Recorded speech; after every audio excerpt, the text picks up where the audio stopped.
2 करोड़, जी हाँ 2 करोड़ लोग हर घंटे अपना समय बर्बाद करते हैं पोर्न देखने में और मास्टरबेट करने में। और यही कारण है कि आज भारत दुनिया का तीसरा सबसे बड़ा पोर्न वॉचिंग कंट्री बन चुका है। लेकिन वेट, ये आंकड़ा 2 साल पहले का है, आज ये संख्या बहुत ज्यादा बढ़ चुकी है। तो अगर आप एक ऐसे लड़का लड़की हो जो अक्सर मास्टरबेट करते हैं या फिर अपना बहुत ज्यादा समय बर्बाद करते हैं पोर्न देखने में, तो सच में ये वीडियो आपके लिए लाइफ चेंजिंग हो सकती है, इसलिए इसको लास्ट तक जरूर देखना। तो चलिए शुरू करते हैं। रिसेंटली एक सर्वे हुआ था, उसके अकॉर्डिंग लगभग 95% मेंस एंड 88% वुमेन्स मास्टरबेट करती हैं। अगर हम मॉडर्न साइंस की माने तो हमारी एक उम्र आती है जिसके बाद हमारे हार्मोन्स की नीड इस प्रकार हो जाती है कि हमें अपनी बॉडी को सेक्सुअली सेटिस्फाइड करना पड़ता है। और अगर आप ऐसा नहीं करोगे तो आपकी बॉडी ऑटोमेटिकली नाइटफॉल के जरिए अतिरिक्त शुक्राणुओं को बॉडी से बाहर निकाल देगी। और मॉडर्न साइंस ये भी कहता है कि एक इंसान को रेगुलरली मास्टरबेट करते रहना चाहिए, वो भी बिना किसी गिल्ट के, क्योंकि हमारी बॉडी कंटिन्यूस शुक्राणुओं या सीमन को बनाती रहती है और ये एक बहुत बेहतर और सेफ तरीका है खुद को सेक्सुअली सेटिस्फाइड करने का। इसके अलावा मॉडर्न साइंस का कहना यह भी है कि मास्टरबेट करने से आपको नींद अच्छी आती है, सेक्सुअल टेंशन कम होती है, ये आपके स्ट्रेस और एंजाइटी को कम करके आपकी बॉडी और माइंड को रिलैक्स कर देता है। और मास्टरबेट करने के बाद आप अपने काम पर और दूसरी चीजों पर और अच्छे से फोकस कर पाते हैं। पर ये तो मॉडर्न साइंस का मानना है। आज की वीडियो में हम बात करने वाले हैं कि आयुर्वेदा और बाकी योगी स्क्रिप्चर्स क्या कहते हैं मास्टरबेशन के बारे में। एक तरफ मॉडर्न साइंस कहता है कि मास्टरबेशन एक नेचुरल एक्ट है और अक्सर मास्टरबेशन करने के कोई दुष्परिणाम नहीं है, लेकिन वहीं दूसरी ओर आयुर्वेदा का इस पर अलग ही व्यू पॉइंट है। आयुर्वेदा कहता है कि हम अपने रिप्रोडक्टिव फ्लूइड को यानी कि अपने शुक्राणुओं को रिटेन करके रखें, तो सेक्सुअल एनर्जी को ट्रांसफॉर्म करके अपनी बॉडी से हम बहुत गजब के फायदे ले सकते हैं, चाहे वो फिजिकली हो, मेंटली हो या फिर स्पिरिचुअली हो। एक टाइम था जब भारत में ब्रह्मचर्य को बहुत उच्च स्तर पर रखा जाता था। कई सारे महर्षियों जैसे आचार्य शिशु चरक से लेकर कई सारे संत और योगी जैसे कि विवेकानंद जी, परमहंस योगानंद जी से लेकर आधुनिक युग के क्रांतिकारी जैसे महात्मा गांधी, भगत सिंह, चंद्रशेखर आजाद, ऑलमोस्ट सभी ने अपने वीर्य को बचाकर उसका जबरदस्त फायदा लिया था और दूसरे लोगों को भी प्रेरणा दी थी, जिसको आज मॉडर्न भाषा में नोफैप कहा जाता है। ना ही सिर्फ वेदों में बल्कि पुराण और उपनिषद जैसे भगवत गीता, इस्लाम, बाइबल, बुद्धिस्ट और कई सारे रिलीजियस टेक्स्ट में ब्रह्मचर्य यानी कि नोफैप के इंपोर्टेंस को दर्शाया गया है। सुश्रुत संहिता में बताया गया है कि जब हम कुछ भी खाते हैं तो खाना 7 स्टेज से होकर गुजरता है और सीमन यानी कि जो शुक्राणु है उसे बनने में लगभग 35 दिन लगते हैं। पुरुषों में इसे वीर्य और महिलाओं में इसे रज कहा जाता है। आयुर्वेद का ये मानना है कि शुक्राणुओं का क्षय होना मनुष्य के जीवन का सबसे बड़ा लॉस है। आयुर्वेद की संहिताओं में ये बताया गया कि जब हम 32 किलो खाना खाते हैं तब जाकर 700 ग्राम खून बनता है, जिससे मात्र 15 ग्राम शुक्राणु ही बनते हैं। लेकिन क्या आपको पता है कि एक बार हस्तमैथुन करने से 20 ग्राम शुक्राणु बाहर निकलता है। जरा सोचो यार कि सिर्फ एक शुक्राणु किसी नई जिंदगी को जन्म देने के लिए काफी होता है, इतना ज्यादा पावरफुल होता है ये। लेकिन फिर भी हम कुछ सेकंड्स के प्लेजर के लिए इसे बहा देते हैं।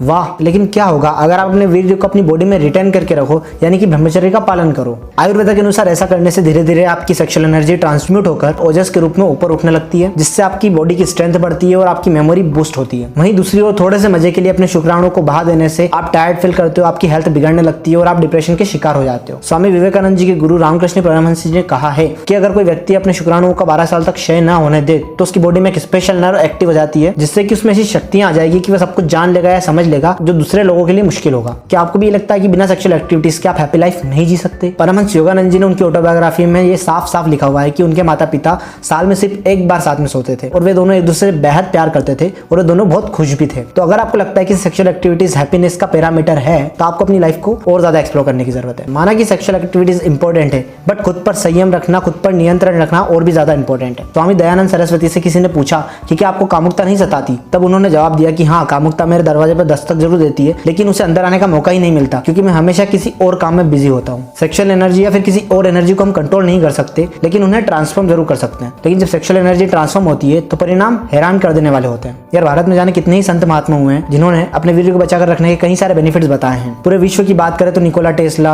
Steve Jobs, Pluto, Muhammad Ali, Thoreau, Michelangelo, Napoleon Hill, Mahatma Gandhi जैसे महारथियों ने वीर्य को बचाकर रखने के फायदे बताए हैं। भारत के संतों ने यह भी बताया है कि अगर आपको ब्रह्मचर्य का पालन करने से नाइटफॉल होता है तो वो मास्टरबेशन की कंपैरिजन में कम नुकसानदायक है। इसीलिए आयुर्वेद की माने तो मास्टरबेशन को जितना कम किया जा सकता है उतना अच्छा है। मेरा सजेशन तो यही है कि अगर आप एक सिंपल सुकून भरा जीवन जीना चाहते हैं, आप एक एवरेज लाइफ जीना चाहते हैं या फिर आपको स्पिरिचुअलिटी में कोई इंटरेस्ट नहीं है तो आप मॉडर्न साइंस के अकॉर्डिंग रेगुलर मास्टरबेट कर सकते हैं। लेकिन अगर आपके हाई स्पिरिचुअल गोल्स हैं, आपको पावरफुल बनना है, आपको एक शक्तिशाली इंसान बनना है, आपको बहुत विशाल होना है, अगर आपको दुनिया के प्रीटी प्लेजर से ऊपर उठकर ब्लीस और जॉयफुल लाइफ को एंजॉय करना है तो एज अ एक्सपीरियंस आप कुछ महीनों के लिए नोफैप को फॉलो करना स्टार्ट करो। आप खुद में बहुत मेजर चेंजेस देखोगे। तो आज से और अभी से मास्टरबेट करना, पोर्न देखना, सेक्सुअल डिस्कशन का पार्ट बनना बंद कर दो। हो सके तो रात को लेट तक जागना बंद करो, हेल्दी फूड खाओ, नई नई बुक्स पढ़ो और बहुत सारा नॉलेज गेन करो। और हो सके तो अपनी लाइफ में एक पर्पस ढूंढो और अपनी लाइफ में एक बड़ा गोल बनाओ जो कि आपकी लाइफ से बड़ा होना चाहिए, जिससे कि आपको इन फालतू की चीजों के लिए टाइम ना मिले। सो आई होप कि आपको इस वीडियो से बहुत ज्यादा वैल्यू मिली होगी।